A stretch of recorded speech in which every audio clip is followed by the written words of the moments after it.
কেন এই পৃথিবীর মধ্যে আসছো? তো এই কোরআনের ভাষায় বলে দেয় হুদাল্লিল মুত্তাকিন।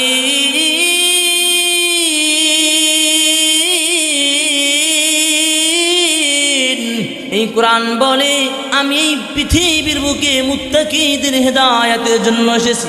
আমার বাজানরা, এবার যদি আমি আবার কোরআনকে প্রশ্ন করি, ও কোরআন, ও কোরআন,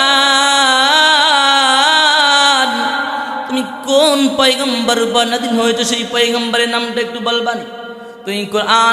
তো এই কোরআনের ভাষায় বলে দেয় মুহাম্মাদুর রাসূলুল্লাহ।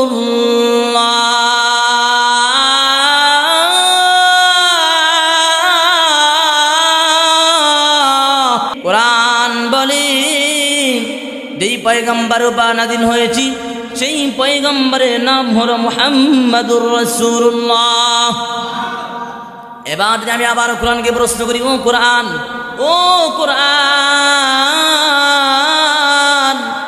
নবী তো পৃথিবীর বুকে আরো আসছে, তো সেই নবীর মধ্যে কোনো ব্যবধান আছে কিনা?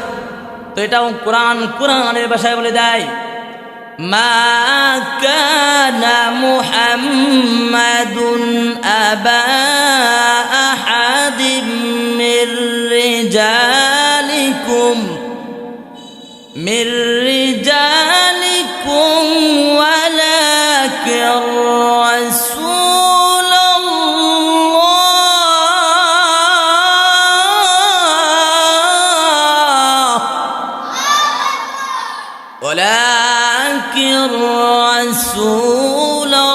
রাসূলুল্লাহি ওয়া খাতামান নাবিয়্যিন।